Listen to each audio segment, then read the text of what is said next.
You're listening to Mortgage Lending Mastery.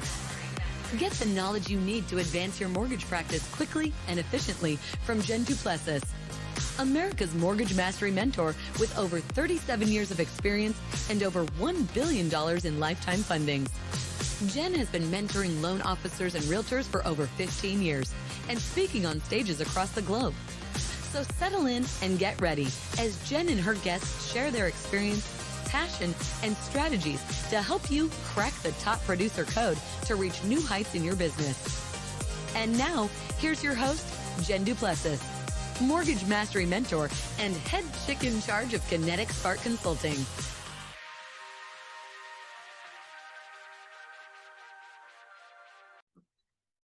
Hey, everybody. Welcome back to this episode. I am so excited. I'll tell you what, we have today's guest. We've been talking in the green room, and we probably should have been recording all the goofy things that we were talking about because we have so much in common. Gosh, I'm just so excited to have you here today with us. So let me introduce you. Dwan Bent-Twyford is known as America's most sought after real estate investor. And her short bio, and I could read her bio, but you all can read it in the notes, but she has really, her story is going from Denny's to diamonds and doing that with real estate. And I know that there's a multitude of stories behind all of that. She's also a podcast host, and her podcast, and I just lost it. Dwan, so why don't you say what it is? It's called the most wonderful real estate podcast ever. There we go. And we'll have a link for that. I lost that piece of paper. I don't know what happened to it. The most wonderful. And I love that you have this lighthearted, living life. I know you and your husband work together, which is really great. My husband and I do too. And I just think that dynamic is really, really exciting. So I want to welcome you to the show. We're going to be talking about a lot of different things today. I know. I'm excited to be on. Finally, we got together. So thank you. And I'm in Ohio visiting my dad. So folks, I'm in my childhood bedroom. which is so apropos, because as soon as you said that, I said, oh, well, that's good, because we're going to talk about your childhood, right? Wow, West Mountain, Ohio. I am in West Mountain, Ohio in my childhood bedroom. Yeah, it's perfect for that. So I know that you're known also as the queen of short sales. And so I imagine, in 2008 to maybe 2012, maybe even a little bit beyond that, you were quite busy. But let's just step back in time. Let's step back in time and take us through, how did you get into this? What, did someone come up to you one day and say, you should own some property? Or did you have a family member who inspired you? Because as we know, your story is that you were working at Denny's. So tell us your story. I used to work at Denny's on third shift. So I worked like 10 at night till 6 in the morning. And I literally got fired at like 3:45 in the morning one night. And I just remember looking back at that big yellow sign and thinking, like, who gets fired from Denny's? And how bad do you have to be to get fired from Denny's? Right. And, but long and short of it, I ended up getting married, and now I had a baby, and I'm 30 years old, and my baby is 8 months old. And her dad and I kind of unexpectedly split up. So he took off with the money and the car, and I lost my house in foreclosure. Like, it was a disaster. And so now I have this 8-month-old baby. I have literally no job skills. Like, I was fired from Denny's. I have no job skills. And I just thought, I waited until I was 30 to have kids because I wanted to be that mom that stays at home and does the Girl Scouts and, the field trip mother. And like, I want to be that person. And so now I'm like, my dreams are smashed. I'm thinking I'm going to have to put my daughter in daycare. I'm going to have to get a job. And I thought, you know what? I'm just going to put on my big girl pants, and I'm going to figure out a way where I can work for myself and work from home and not just drop her off at daycare and like everybody else did. And again, if anyone's listening, nothing against daycare, but I waited till I was older so I could be that mom and not, have to struggle with things. So now, so she's born in 88. So this is like 1990. Right. So the only way, and Jen, you may know this, but some of your listeners do not. We had to actually find jobs in the classified section of the newspaper. Oh yeah. So, circling it, calling, calling and making appointments. So I went on a bunch of job interviews, and Anyway, as luck would have it, I met some people and they said, "Oh, we're real estate investors." And now I'm honestly, I know nothing. I go, "Well, what does that mean?" They said, "Well, we buy houses and then we fix them up and then we sell them." So my mind, being really naive and having no world experience, was like, okay, they buy houses and they decorate and they sell them. And I'm a good decorator. I have excellent taste. How hard could that be? I'm going to Right. decorate. I like fashion. Right. Honest to God, my thought was like, well, how hard could that be to fix up a house? I love to decorate. I like to dress nice. I'm like, I can do that. That sounds like a fun job. So I asked these guys, how do you find them a house? Like I literally, how do you get this? How do you get that? And I would drive to the courthouse in West Palm Beach, Florida. I would handwrite all the foreclosures. I used that map book. We didn't have GPS. Yes, I That know. map book, and I would go door knocking with like a baby on my hip, knocking on doors. And I found a house with this lady. Barbara was my first deal.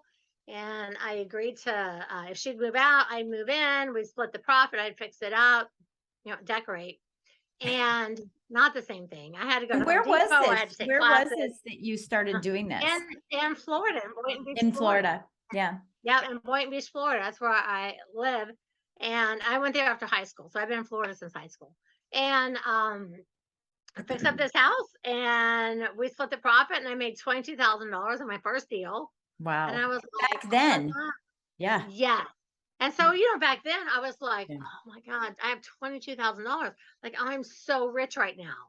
Like I'm the richest person I know. That's $22,000.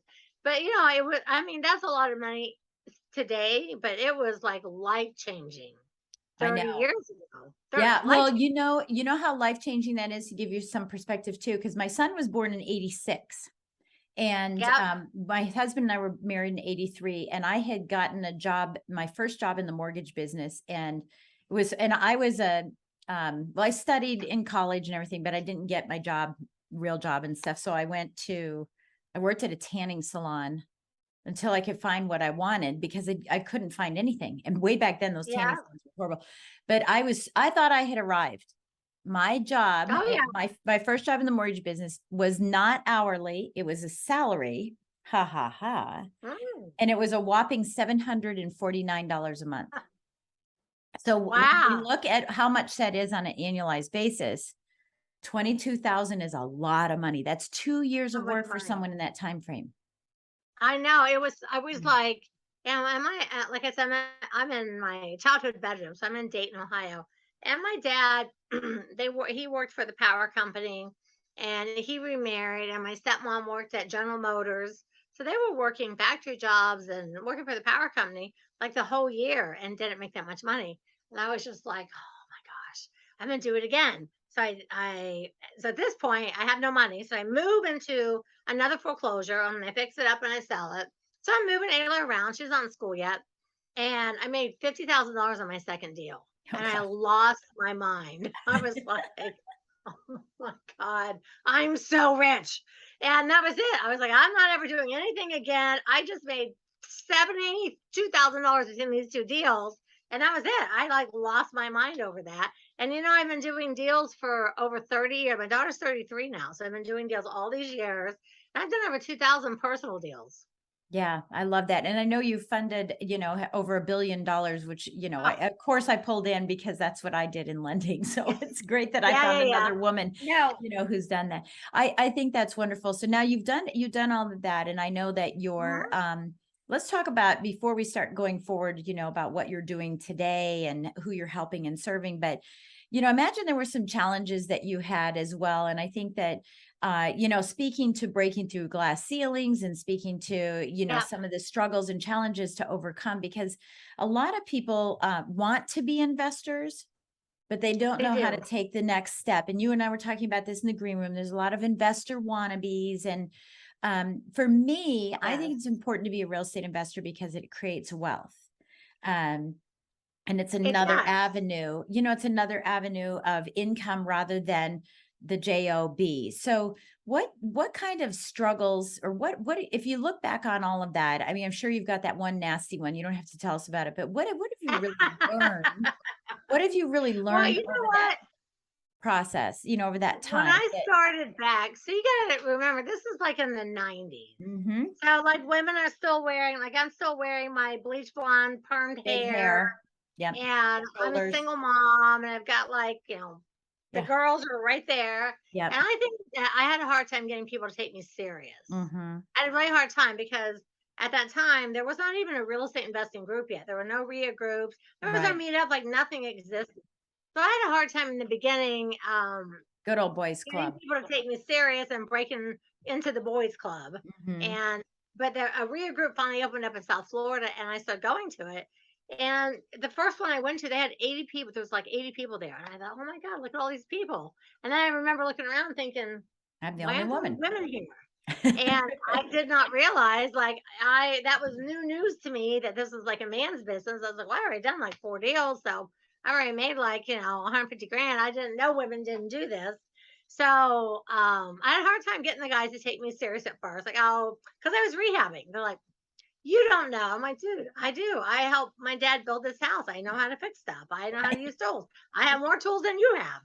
And so initially it was just sort of that kind of stuff. Yeah. But then, people in town were like, wow, Dwan's like, she's really doing this. So then people started asking me to come and speak.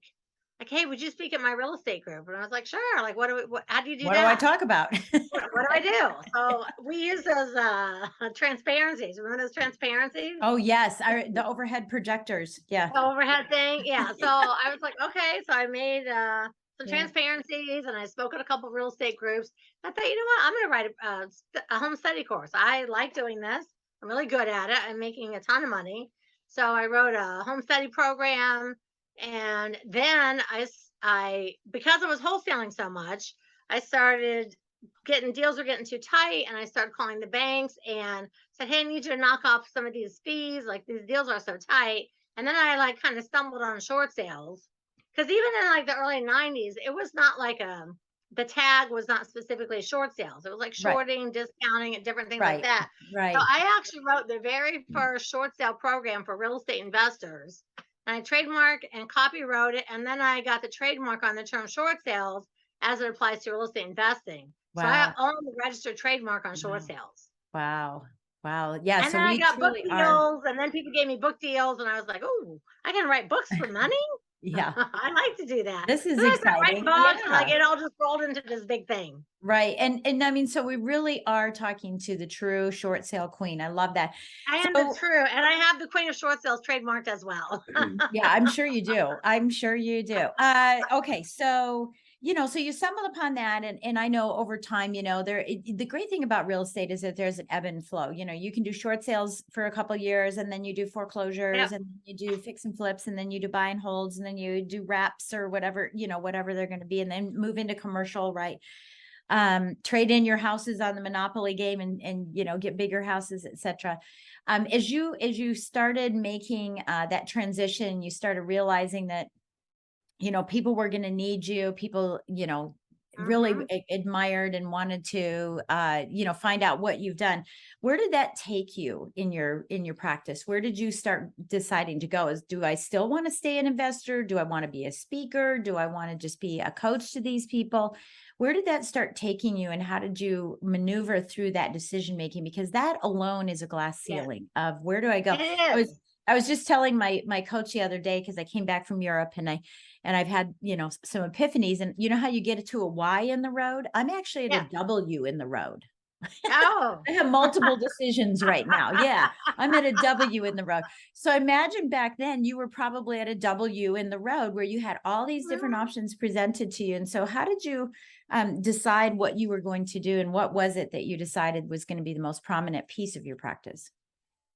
Well, it's really interesting is I met another woman, and so we started working together down in South Florida, and in in Palm Beach County. We started working in Palm Beach County. So we opened up an office, and we hired a few people, and we really liked doing real estate deals, but I really, really liked speaking, because I had never done it, but I was like a big Tony Robbins, like, woohoo, went to all the seminars, and I want to do that someday. And when the chance came to start speaking, I was like, you know what? I really want to do that too. So for, I don't even know, for like a decade, we were doing deals, like 50 deals a year.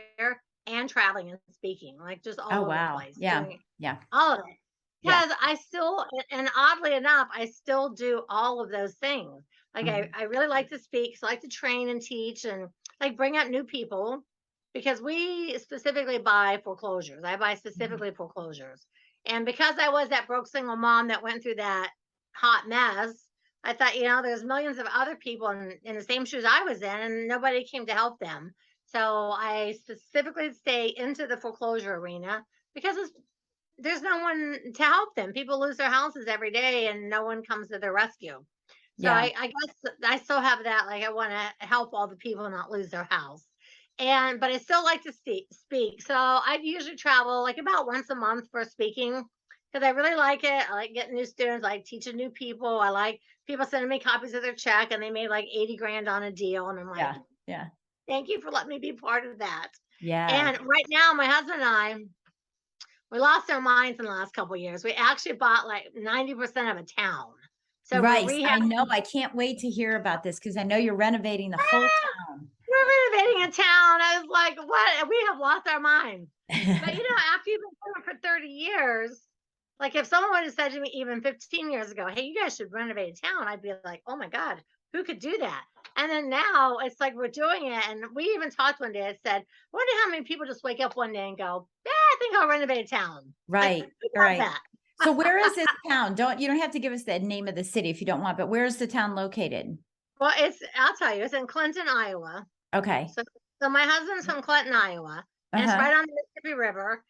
And we go back for our high school reunions. So Right. we're going back. So now we've been married 20 years. So we've been back for a few reunions. And on the last one, it was maybe 4 years ago. I said, every time we come back, this is one of those little towns that's like on the river, Yeah. and it I has know. like 3 blocks this way and 3 blocks this way. Yeah. But then out here they built the casino and the Walmart and the Target, like, Or it's and industrial, and have the pulled train tracks. everything Yeah. away, and the downtown is just sitting there mostly Dying. boarded up. Yeah. And I said, we need to do something like this little town. It just needs someone to give it some love. So we call and find out that there's this thing called the Downtown Partnership Alliance, and we have lunch with Karen. We're like, Karen, what do we need to do? Like, we keep coming here every 3 or 4 or 5 years, and this town looks exactly the same, like it's like an abandoned. And there's a few buildings and there's a few stores open, but not enough to get people to like come downtown. Right. So we find out it's an opportunity zone. They've got all kinds of grants. They've Oh my got so gosh. many things Yeah. available. Yeah. So we said, well, we should buy a building, a building. One. Yeah. This is how I know we've completely lost our mind. So we bought a building, and then there was another building right next to this one. And this is a 4-story building that takes up an entire city block. It's Right. one giant building, takes an entire city block. Well, we happen to know an older man that was friends of my husband's dad, Dwayne. So every time we come to town, Dwayne, comes and sees us, and we run around. He's like, he was in his late 80s, and we'd run around with him because, Bill lost his dad when he was really young. And Dwayne's like, hey, I know the person that owns that building. Are you interested in that building? I'm like, well, I don't know, for the right price. Next thing you know, this lady calls and says, hey, I talked to Dwayne. I've got this building that's an entire block, the whole block, 4 Oh my stories. gosh. And she goes, I'm 78. My husband's been dead for like 15 years. I just want to sell it. We're like, well, all right. So we took that one. Well, then she told a bunch of the other widows in town that own all these buildings. They Right. all have lunch or something. And next thing you know, I swear to God, we bought 20 buildings. Oh my gosh. So it was more buildings than it was, as I'm thinking that you own 90% of this town, I think all homes. I don't know why.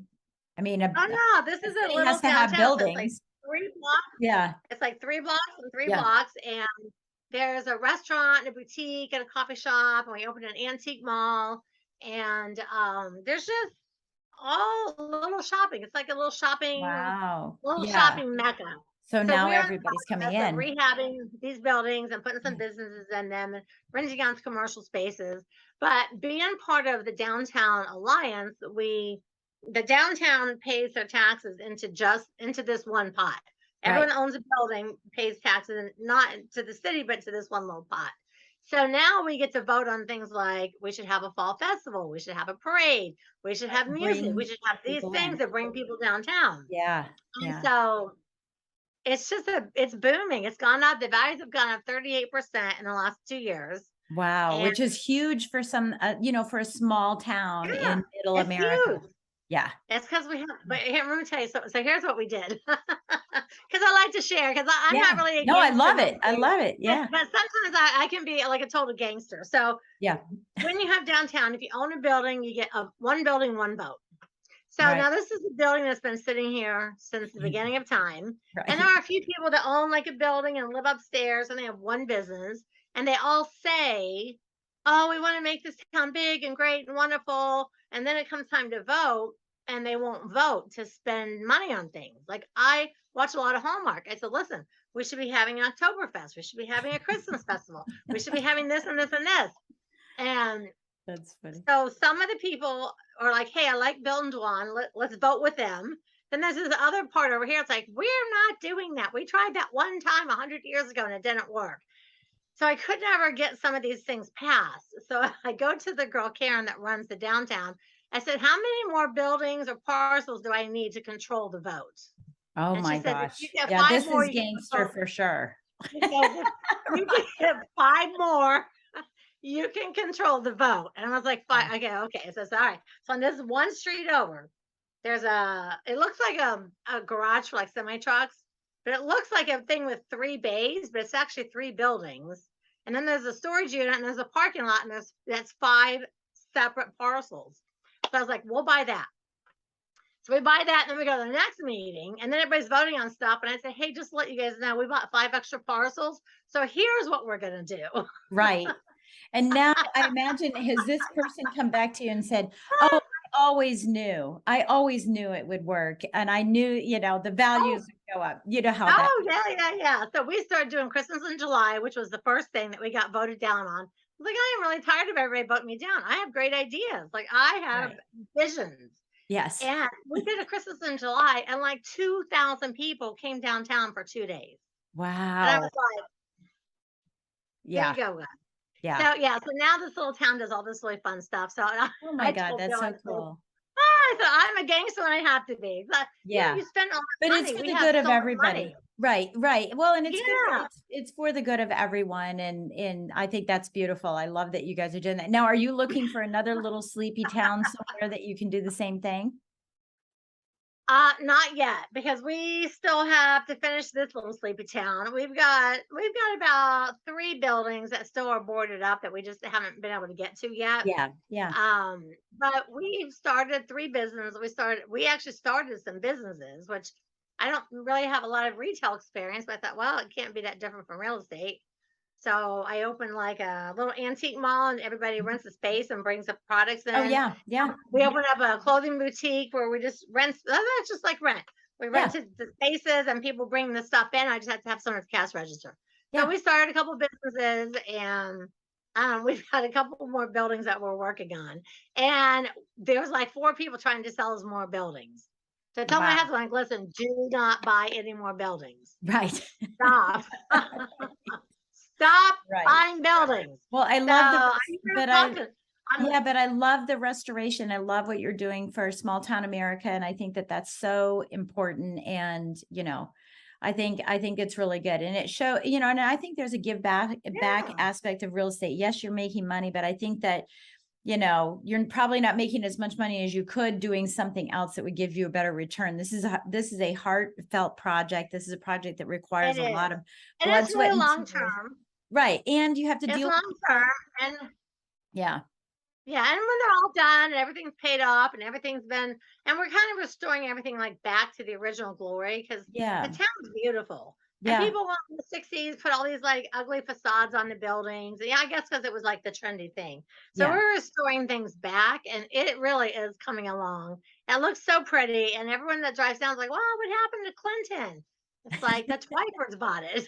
Yeah. I love it. Well, now everybody's going to go to Clinton, Iowa, to make sure that they. And we've had 4 or 5 friends that are investors that bought buildings. So someone I would say, hey, do you have any buildings? And I'm like, well, let me check. And I'm like, first of all, if I sell you a building, because I have like the lowdown, the guys from the bank calls on every building that they get now. Oh, So wow. I've actually had 4 or 5 people that we know invest. I said, but here's the Oh, deal. wow, wow, If wow. you're going to Yeah. invest in this town, you better be voting with me Yeah. because I'm trying to build the whole town, Right. not just the stores, but all of it.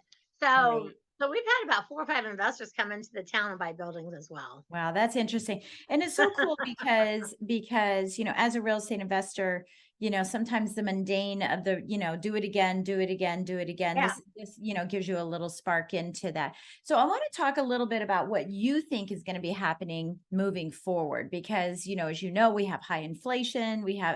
I can go into all kinds of market data, but I know you know it as well. I'm an expert in all this stuff too, because I coach loan officers You are. and I need to be involved in it. So we have this high inflation. We have people now. In fact, I was just on a call the other day with one of my clients, and he said that he was getting his haircut, and that she said, I really apologize, but I have to raise my prices because of inflation. He's like, no, hey, I'm getting it. It's seeping down into every little Yeah. service that we all have. And she commented to him that she made her mortgage payment with her credit card. And so that's the Oh, I beginning. know. There we go. Now here we start. So Yeah. what do you think is going to happen with the real estate market moving forward in 2023? Well, what's interesting is I haven't gone out for a long time and like just gone door knocking and talking Right. to homeowners, like not for a long time.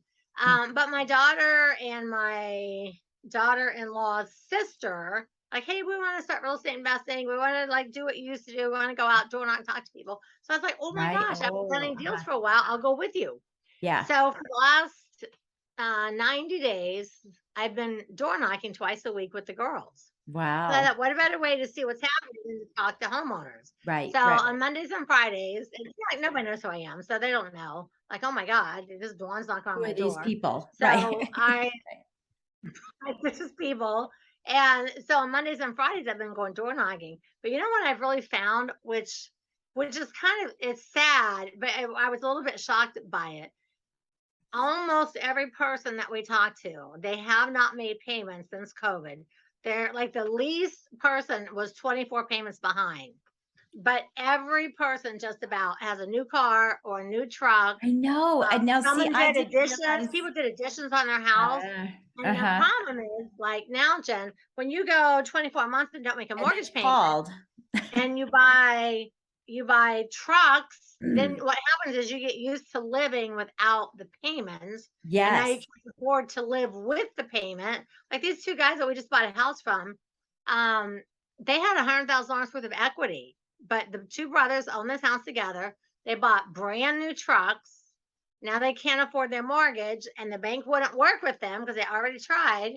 And so we wholesaled that deal and made 40 grand.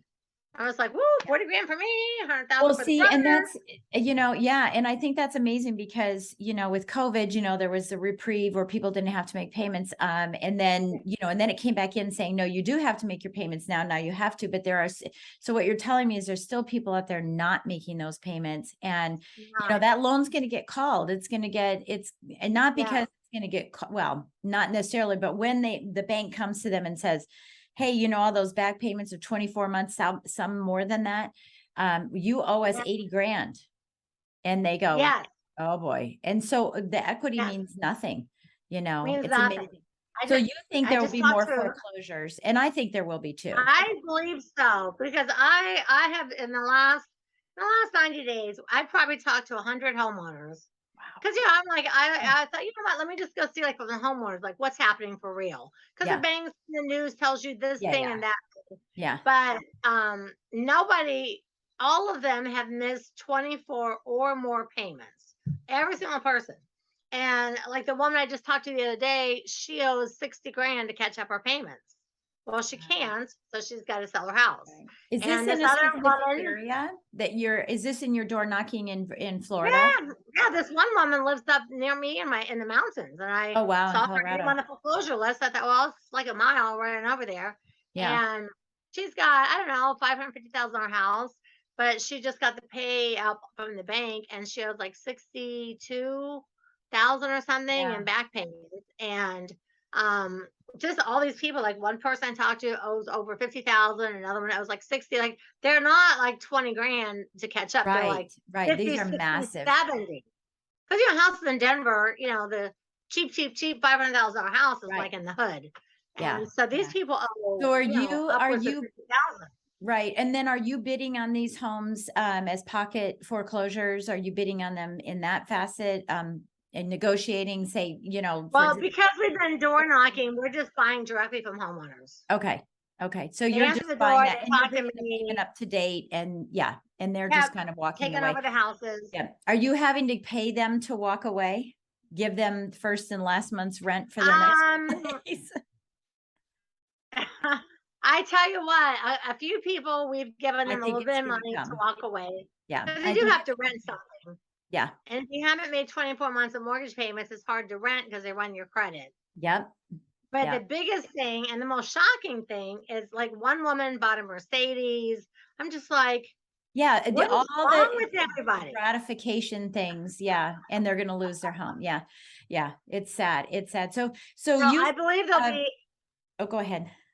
I believe there'll be more foreclosures than what they're saying, I think because so. I've been talking to people in 3 separate counties and talking to them and looking at their documents, and the banks are not sending any more forbearance agreements. They're not sending any more loan modifications. All these people have been processed through and they have foreclosure sale dates set. Yeah. And I was just like, wow, that's really aggressive. Like really Yeah. aggressive. Yeah, I think so too. And that's what I was going to say, so you see not a swarm, I wouldn't say a swarm, but it's like oh gosh, I have this word, like, I can't think of the word, like a gush of, where this is going to come, enough of the banks are going to say enough is enough. And I think part of that is going to be because of inflation, because of rates being high and high turnover rates on loans. Banks aren't going to be making the money that they want to make by holding the loan. So they're going to turn backwards and say, okay, now let's go after the ones we already have in our pocket. If we can't make money on the front side, let's just make money back here. And they're going to start calling them. And just a really quick point. I know a lot of people, since I still do short sales. I know a lot of people that would what you would call like a level 3 loss mitigator. So that means like this person controls like a quarter of the United States. And they said any loan that's 3% or less, because there's a lot of 2.2, 3.1. Yeah, They let's said go any after 'em. loan that's 3% or less, they're taking them to foreclosure. They can lend the money back out at 6.7. Yep. And they said, I don't care if they qualify or don't. If they have a low interest loan, we have set foreclosure dates for them. Yeah. So they're telling homeowners no on loan mods, no on forbearance. They're telling them no, and they're forcing them through because they can double or triple their money on the interest. Yeah, absolutely. That's, I mean, they have acres of diamonds sitting underneath them. So why go out? Right. Right. And that's what the guy said. Absolutely. He's like, any person, I don't care what, if it's 3%, 3.5 or less, we're not giving them any more Yeah. chances. We're taking their houses. And a couple of the banks have hired 75% more attorneys. Yeah. Sounds like push our government foreclosures. hiring more, tax collectors too. Yeah. Yeah. Yeah, that's very interesting. Well, if you're going to be an attorney, that might be one of the good things for you to do, right? Yeah. Oh my God. Right. So what is But, the banks have, they could, go ahead. the banks could hire more loss mitigators, like they could hire more loss mitigators and try to work the deals out. But instead, they hired more attorneys to push them through. Yeah. And this is the first time that I can ever recall, like in all my years, where they hired more attorneys Then versus mitigator. loss mitigation. Yeah. It's like, wow. Okay. So the banks are just like, everyone I'm talking with, they called the bank and they all said no. Right. There's a big swoosh that's going to be happening shortly for that. And, for those that are interested in becoming an investor or that are an investor and have kind of backed off and said, well, it's too competitive for any house because, everybody and their grandma was out buying when rates were low and now it's calmed down. Now's the time to prep and get ready to go. So that said, what is your next glass ceiling that you're looking to break through? Oh my goodness. I don't know. I kind of want to get back into the day-to-day of investing for a little while because I haven't done it for a long time. Because once you get to a certain point, like people just call you with deals and call you with stuff and like it just comes at you. So I know that for the next 12 months, I'm gonna work with the girls and go door knocking and talk to homeowners. But I think what I'm going to do, and I don't know that this is a giant glass ceiling, but every case, I'm taking notes and writing everything down, and I'm going to write or make a program or write a book or something that has like 100 case studies of what's happening to homeowners and how you could possibly avoid these things from happening to you. And maybe Yeah. try to write a book that would be, so I'm going to write another book. Yeah. So I already have 4 bestsellers. I'm going to write another book. And I thought I was kind of done writing books. So like, you know what? I'm going to write There's about always this. a new one in you. Yeah, I know. I'm at number 14 right now. Yeah. I Nice. thought, and I hated even the first one. It was like, fine, I'll write a book because somebody said I needed to, and then it just it keeps coming and coming. And I'm so glad you're going in that direction, because as I was asking that question, honest to goodness, I was asking that question. I was like, what's the next thing? And I thought, you know what? It's helping homeowners. Now it's helping homeowners Yes, too. it's helping Yeah. homeowners because Yeah. there are millions of people and it's not going to change or go away anytime soon. And, with the interest rates being high, the problem is now that people, if they want to live in this house, Yeah. people buy their houses, you and I know, people buy their houses based on their mortgage payment. Yeah. Yep. So with a high interest rate, maybe they can't live in this neighborhood because of the interest rate. They have to live in this neighborhood. Yeah. But they don't want to live in this neighborhood, Right. so they're renting. Right. So they'd Well, rather rent which has 100% interest rate, because rents are going up year over year, 7%. Yeah, I know. So I feel like there's going to be, and people always think, "Oh, do you think there's going to be a big crash?" I'm like, I don't think like a No. bombshell crash, but the foreclosures are definitely going up, and people cannot make up the back payments. Yeah. So every person I've talked to, I've taken pictures with them and have them holding their contract that I've done. And I'm writing little stories about each person. So I don't know. I'm going to try to do something that maybe helps the people. Yeah. I love that. I love that. But I agree with you. There's not going to be a bubble. We don't have the same circumstances that we had back then. No. At all. And I don't think people understand that we don't have high unemployment. We have, an incestuous demand for property where we didn't have that before. So, there's a lot going on. Well, I absolutely love it. So tell us just a little bit as we close out our time today. Tell us a little bit about your podcast. So if people want to go and listen to your podcast, what can they expect to hear from you on the show? So my podcast is called so my first name is Dwan. And so I took the word Dwan and wonderful and I made a new word. Right. And so it's wonderful. Wonderful. It's called the most wonderful real estate podcast ever. I thought, you know what? I got the pink hair, I got the stuff. I might as well just go like all in on the branding. Right. So it's the most wonderful real estate podcast ever. And I put out 10 shows a month. On Tuesdays, I just talk to the camera and I teach. Right. And Monologue. I tell people what's happening, and I just talk. On Thursdays, I interview people, and every other Sunday, I do a Bible study about things that God wants. I guess, God doesn't want us to be poor. No. And people don't. People, I think they think if you're like religious, you have to sacrifice and be poor or something. So I do a Bible study and talk about like all the things that God wants and how to run your business. I call it business by the book, like how to run your business by the book, like the Bible, and do. I love that. I love it. Well, and that's the thing about Great Solomon, right? Because there's Solomon's Secrets. That's a beautiful book. And then, the Book of Proverbs. If you read the Book of Proverbs, you'll have an MBA in business. You will. It tells you. I do a lot of Proverbs. Yes. I tell people all the time, it's like if you want to learn how to run a business, read Proverbs. That's exactly it. It tells you every single thing on how to run a business. That's right. So I started doing that. I was like, you know what? I'm going to do that. And I said, I don't care if people care if I'm a Christian or not. Like, they don't have to listen to me. You have the ability to just go click and click it off. That's awesome. I love that. All right. Wonderful. So it's called the most wonderful real estate podcast ever. And we'll make sure that we get a link in the notes so that everyone can just go right there as well. Is there anything you'd like to leave us with today? Any words of wisdom or any thoughts about breaking through, different ceilings, creating success to significance or real estate investing? What would you like to leave with us today? I think off the top of my head, I know because I still travel once a month and teach workshops and seminars and stuff. And the thing I still see after 25 years of doing trainings is people still saying, I'm waiting for the right time. I'm waiting for the right market. I don't know when I should start. And like people just, I went to a workshop just a few weeks ago, and there's a girl that's been coming to this RIA group for 10 years. Still hasn't bought. still hasn't started. And I was like, Lisa, for the love of God, when are you going to start investing? Right. So she's like, I'm going to work with you. So she bought this high coaching program that I have. But now I've been seeing the same woman for 10 years. Right. And so I think that people need to stop like waiting for the perfect time, and they need to actually just do it. It's like you're in all kinds of aspects and mortgages and all kinds of stuff.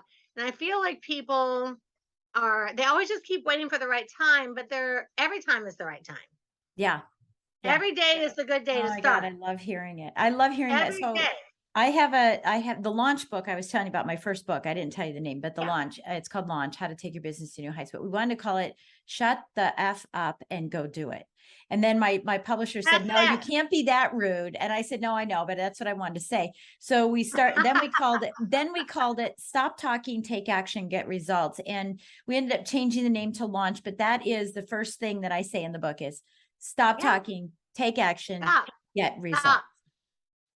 Yeah, and going around to reader groups in the country, I mean, I'm getting to where sometimes they're like, "Oh my God, Dwan, I saw you were coming. I came to see you." It's like, but you've come to see me like 4 times. Right. When are you going to do something? Yeah. Start. Yeah. You're going to So do I've really been pushing people this year. It's like, I think people just wait till they think it's the perfect market, but it's all fear. The markets are perfect. Yeah, I think it's fear. It's fear. As long as you know what to do, every market's great. Yeah. Yeah. Yeah. It's a consumption thing, right? It's like watching Netflix over and over, and you watch the whole series, you binge watched it, and now it's over and you haven't done a doggone thing. And I think that's what's important. So yes, I heard you, so if you want to go from being successful to being significant, if you want to make a change in your life, you want to create wealth, you want to break through glass ceilings, stop talking about it, go do it. Right. And you'll get talking. I love it. I absolutely love it. Well, Dwan, it's been fantastic having you on the show. We've had so much fun, sharing things. I can't wait to be on your show. I'm excited. I know. I'm so excited to have you on my show. We love swapping. When I get back home and I'm not in my bedroom. Right. Right in your childhood bedroom. Well, it gives you some insight into where you came from. And I love your story, going from Denny's to Diamonds. Fantastic story. And I just want to say again, thank you so much for being a guest on our show. Thank you. Thank you, everyone, for listening to me today. Awesome. Well, again, everyone, thank you so much for taking time out of your busy day to spend your time. It's a time with us. And as a reminder, please make sure you go to Jen Duplessis on YouTube and make sure that you're subscribing to our channel. Make sure you subscribe to this podcast as well. Please don't forget to write us a great review. We love a 5-star review, and write some comments about what you learned in hearing Dwan today so that we can give her that feedback as well. So with that, we'll catch you on the next episode. Again, Dwan, thank you so much for joining us today. Thank you, honey. Bye, everyone. Thanks for listening to Mortgage Lending Mastery. Be sure to subscribe to hear more sales tips, ideas, strategies, and tactics to help you with your personal and professional growth to multiply your results in record time. And if you like what we're doing, don't forget to give us a rating and review so we can continue to bring you the best content possible. Wanting more beyond the podcast? Join our Mortgage Lending Mastery membership community, where you will find extended interviews with our favorite guests, weekly training, tips, and insider secrets, fireside chats with Jen, free content, meet, share, and collaborate with other members, and so much more. Click the link in the show notes to learn more about this exclusive content.